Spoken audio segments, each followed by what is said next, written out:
আজকে আমরা আলোচনা করব জেএসসি বিজ্ঞান বইয়ের বর্তনীয় চলবিদ্যুৎ এই অধ্যায়টি। এবং এই অধ্যায় নিয়ে আলোচনা করার ক্ষেত্রে একদম প্রথমেই আমাদের যেটা বুঝতে হবে তা হচ্ছে বিদ্যুৎ বা তড়িৎ। তড়িৎ। তো তড়িৎ বা বিদ্যুৎ সম্পর্কে আলোচনার জন্য একদম সহজে যদি আমরা বলি যে তড়িৎ বা বিদ্যুৎ, আমরা যাই বলি না কেন বা কারেন্ট যেটাই আমরা বলি না কেন, তড়িৎ আসলে কি জিনিস?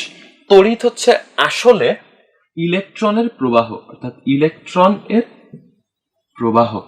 এবং ইলেকট্রন কি জিনিস এটা আমরা আগেই দেখেছি। ইলেকট্রন হচ্ছে পরমাণুর গঠনের ভিতরে আমরা দেখেছি যে ইলেকট্রন হচ্ছে প্রত্যেকটা পরমাণুর একটা মৌলিক যে কণিকাগুলা বা একদম সবচেয়ে ক্ষুদ্র যে কণিকাগুলা তার মধ্যে একটা হচ্ছে ইলেকট্রন। তো তড়িৎ হচ্ছে সোজা ভাষায় ইলেকট্রনের প্রবাহ। এখন ঘটনা হচ্ছে যে এই প্রবাহটা কেন হবে, অর্থাৎ এই যে ইলেকট্রনের প্রবাহ কেন তৈরি হবে, তো আমরা এখন ওইটা নিয়ে আলোচনা করব। তো এই ঘটনা আলোচনার জন্য প্রথমে আমাদের কিছু জিনিস দেখতে হবে, তার মধ্যে একটা হচ্ছে বিভব। বিভব কি জিনিস? বিভবের ব্যাপারটা হচ্ছে যে স্বাভাবিকভাবে চিন্তা করো যে বিভব জিনিসটা আসলে কি। বিভব হচ্ছে যে ধরো এই একটা বস্তু আছে, এই বস্তুর ভিতরে এইখানে একটা বস্তু এবং এখানে আর একটা বস্তু। তো এই যে দুইটা বস্তুর ভিতরে এই পাশেরটায় প্রচুর পরিমাণে ধনাত্মক চার্জ রয়েছে এবং এই পাশের এই বস্তুটায় অনেকগুলা ঋণাত্মক চার্জ রয়েছে। আমরা ধরলাম এইটা হচ্ছে আমাদের এ বস্তু, এইটা হচ্ছে বি বস্তু। এইবার একটু চিন্তা করো যে এই যে ধনাত্মক এবং ঋণাত্মক চার্জ কিভাবে হয় বা আধান কিভাবে তৈরি হয় একটা বস্তুতে, এটা তো আমরা আগেই দেখেছি পরমাণুর গঠনের ভিতরে। তো হালকা জাস্ট বলি যে এই বস্তুতে ধনাত্মক চার্জ আসছে মানে হচ্ছে এইখানের ইলেকট্রনের অনেক ঘাটতি আছে, এবং এই বস্তুটা ঋণাত্মক চার্জ যুক্ত তার মানে হচ্ছে এখানে ইলেকট্রন অনেক বেশি আছে।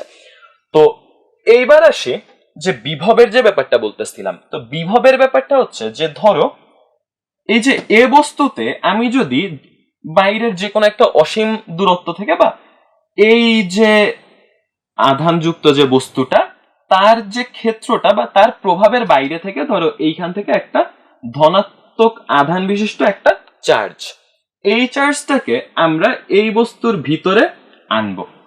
তো এই যে একটা চার্জ এক জায়গা থেকে আমরা আর এক জায়গায় আনতেছি, এর জন্য কিছু কাজ করতে হবে।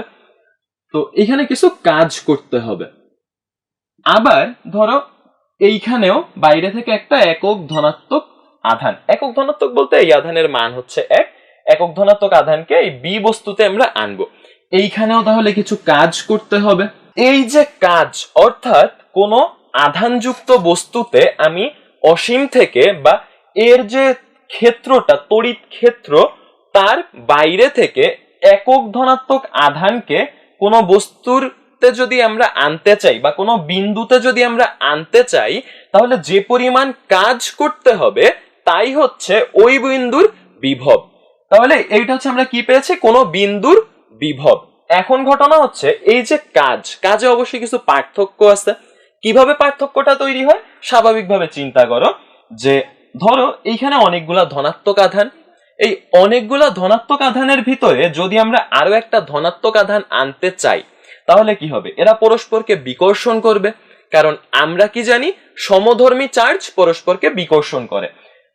তো এইখানে যেহেতু পরস্পরকে বিকর্ষণ করবে তো দূরে সরিয়ে দিতে চাবে, ওইখান থেকে আমরা আরো কাছে আনার চেষ্টা করতেছি। তাহলে কি হবে? আমাদের জন্য কাজটা কঠিন হবে, অর্থাৎ বেশি কাজ করতে হবে।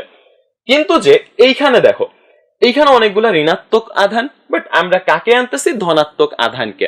তো যখন আমরা ঋণাত্মক আধানের কাছে ধনাত্মক আধানকে আনবো তখন কি হবে? বিপরীত চার্জ পরস্পরকে আকর্ষণ করবে, তাহলে এইখানে আমাদের কাজের পরিমাণ অনেক কম হবে। তো এই যে কাজের বিভিন্ন মান, এইটাই হচ্ছে আমাদের যে বিভিন্ন বিন্দুর জন্য কি পরিমাণ কাজ করতে হয়, এইটাই হচ্ছে আমাদের বিভব। এবার আসি বিভব পার্থক্য কি জিনিস। বিভব পার্থক্য বোঝার জন্য চিন্তা করো যে এই যে একটা বস্তু, দুইটা বস্তু ভিন্ন আধানযুক্ত, এই দুইটা বস্তুকে আমি একটা পরিবাহী তার দ্বারা যুক্ত করলাম। পরিবাহী তার। এখন এই যে পরিবাহী তার দ্বারা যখন যুক্ত করলাম, এইবার দেখো পরিবাহী তার কি জিনিস? পরিবাহী তার হচ্ছে যার ভিতর দিয়ে তড়িৎ প্রবাহিত হতে পারবে। তাহলে যার ভিতর থেকে তড়িৎ প্রবাহিত হবে এরকমের একটা পরিবাহী তার দ্বারা হচ্ছে আমরা এই বস্তু দুইটাকে সংযুক্ত করলাম। এইবার দেখো এই যে বস্তু বা এ বিন্দু, এখানে একটা বস্তু না ধরে আমরা একটা বিন্দু ধরি, ধরো এই হচ্ছে একটা বিন্দু এ, এই হচ্ছে একটা বিন্দু এ বিন্দু, এবং এইখানে একটা বিন্দু বি। এখন এই যে দুইটা বিন্দু ছিল, তো এ বিন্দুতে আমার একটা একক ধনাত্মক চার্জকে আনার জন্য আমরা কি দেখেছিলাম, অনেক বেশি পরিমাণে কাজ করতে হয়। তো এই কাজের পরিমাণকে হচ্ছে আমরা ভি এ দিয়ে প্রকাশ করলাম, অর্থাৎ বিভব বা ভোল্টেজ। তো এই যে বিভব বা ভোল্টেজ আমরা এ বিন্দুর জন্য প্রকাশ করলাম ভি এ দিয়ে, এবং বি বিন্দুর জন্য এটাকে আমরা প্রকাশ করলাম ভি বি দিয়ে। এইবার একটু আগে আমরা যখন দেখলাম যে চার্জের ভিন্নতার জন্য বা আধানের ভিন্নতার জন্য এই যে কাজের পরিমাণে কিছু পার্থক্য হয়, তো এইরকম যে কোনো দুইটা বিন্দুতে যদি আমরা একটা একক ধনাত্মক আধানকে আনার চেষ্টা করি, তাহলে তাদের ভিতরে কাজের যে পরিমাণ পার্থক্য, এইটাই হচ্ছে এ এবং বি বিন্দুতে বিভব পার্থক্য। অর্থাৎ যদি আমাকে বলা হয় এ এবং বি বিন্দুর বিভব পার্থক্য ভি সমান সমান কত হবে, তা হবে হচ্ছে V A minus V B. তো এই হচ্ছে আমাদের বিভব পার্থক্য, যে কোনো দুইটা বিন্দুতে তাদের বিভবের মধ্যবর্তী যে পার্থক্য বা দুইটা বিন্দুতে কাজের যে পার্থক্য, এইটা হচ্ছে আমাদের বিভব পার্থক্য। এবং এই বিভব পার্থক্য আমরা আরো একভাবে বলতে পারি যে এ বিন্দু থেকে কোনো একটি চার্জকে বা আধানকে, অর্থাৎ ধরলাম এইখানে একটা আধান রয়েছে এ বিন্দুতে, এই আধানকে যদি আমরা বি বিন্দুতে নিতে চাই, এ বিন্দুতে একটি আধান আছে, একে যদি আমরা বি বিন্দুতে নিতে চাই, তাহলে যে পরিমাণ কাজ করতে হবে সেই কাজের পরিমাণই হচ্ছে আমাদের এ এবং বি বিন্দুর বিভব পার্থক্য। এবং এই বিভব পার্থক্য আমরা হচ্ছে দুইটা বিন্দুর বিভবের পার্থক্য দ্বারা সরাসরি বের করি। যে দুইটা বিন্দুতে মানে আলাদাভাবে অসীম থেকে যদি কোনো আধানকে আনতে চাই দুইটা বিন্দুতে আলাদাভাবে, তাহলে যে পরিমাণ কাজ করতে হয় সেই কাজের পার্থক্যই হচ্ছে আমাদের বিভব পার্থক্য। তো এই যে বিভব পার্থক্য থাকলে আসলে হচ্ছে কি হবে, এরকমের বিভব পার্থক্য থাকলে তখন হচ্ছে তড়িৎ প্রবাহিত হয়, যখনই বিভবের পার্থক্য থাকবে। এবার আসি কেন, যে বিভব পার্থক্য থাকলে কেন তড়িতের প্রবাহ হবে। তার জন্য আগে একটা জিনিস একটু দেখো, ধরো যে দুইটা পানির ট্যাঙ্ক বা পানির পাত্র, এই যে দুইটা পানির পাত্র, এই পাত্রে পানি অনেক বেশি আছে এবং এই পাত্রে পানি আছে কম। তো এই যে পানির দুইটা পাত্র এবং এদের মধ্যবর্তী যুক্ত করা, কিন্তু যে এইখানে হচ্ছে আটকিয়ে দেওয়া। তো এইবার ধরো যে স্বাভাবিকভাবে যদি আমরা এই পাত্রের এই যে মাঝখানের যে বাধাটা, এটা যদি সরিয়ে দেই, তাহলে কি হবে, পানি আস্তে আস্তে এই পাত্র থেকে এই পাত্রে যেতে থাকবে।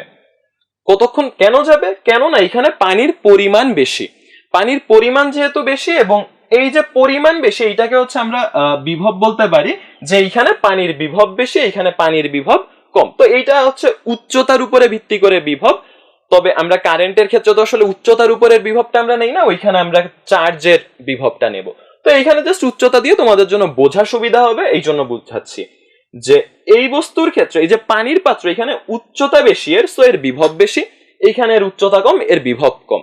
তাহলে কি হবে, স্বাভাবিক হিসাবে চিন্তা করো যে উচ্চ বিভবের পাত্র থেকে নিম্ন বিভবের পাত্রে পানি আস্তে আস্তে যেতে থাকবে, অর্থাৎ এই পানিগুলো আস্তে আস্তে এইখানে যেতে থাকবে। তার মানে এই পাত্রের পানি কমবে, এই পাত্রের পানি বাড়বে। একই পদ্ধতিতে যখন আমরা দেখিয়েছিলাম যে এ একটা বস্তু যেখানে অনেকগুলা ধনাত্মক চার্জ এবং বি একটা বস্তু যেখানে অনেকগুলা ঋণাত্মক চার্জ, তার মানে আমরা বলতে পারি এইটা হচ্ছে উচ্চ বিভব, যেহেতু ধনাত্মক, ধনাত্মক অবশ্যই বড় হবে ধনাত্মক মান, এইটা হচ্ছে উচ্চ বিভব, এইটা হচ্ছে নিম্ন বিভব।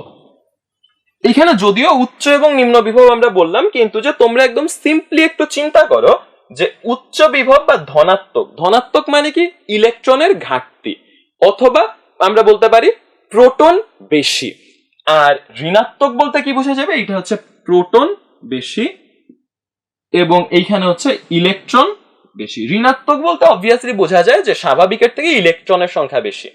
এখন পরমাণুর গঠনে আমরা যা দেখেছি সেই হিসাবে বলি যে মুভ করতে পারবে আসলে কে, মুভ অবশ্যই করতে পারবে ইলেকট্রন, কেননা প্রোটন তো হচ্ছে পরমাণুর নিউক্লিয়াসে থাকতেছে এবং পরমাণুর মূল যে ভরই তো হচ্ছে প্রোটন। সো প্রোটন যদি মুভ করে, তার মানে আমরা বলবো যে পুরো পরমাণুই মুভ করতেছে। তার মানে তো আসলে বস্তুটা আর থাকতেছে না। সো এই জন্য ইলেকট্রন মুভ করবে। এখন যেখানে ইলেকট্রনের সংখ্যা বেশি, এইখান থেকে ইলেকট্রন আস্তে আস্তে এইদিকে আসতে থাকবে। এইটাই হচ্ছে আমাদের তড়িৎ প্রবাহ। এইবার এই যে সংযোগ যখন করে দিলাম দুইটা ভিন্ন বিভবের বস্তুকে, তাদের ভিতরে ইলেকট্রনের প্রবাহ হবে, এইটাই হচ্ছে আমাদের তড়িৎ প্রবাহ। এইবার চিন্তা করি যে এই তড়িৎ প্রবাহ কতক্ষণ চলবে। আমরা শুরুতেই বলেছি তড়িৎ প্রবাহ হচ্ছে ইলেকট্রনের প্রবাহ, আমরা দেখলাম কেন ইলেকট্রন প্রবাহিত হচ্ছে। এবার আসি যে এই ইলেকট্রন কতক্ষণ প্রবাহিত হবে। আবার এই ঘটনায় চলে আসি, ধরো এই যে দুইটা পানির পাত্র, এই দুইটা পাত্রে কতক্ষণ পর্যন্ত পানি প্রবাহিত হবে?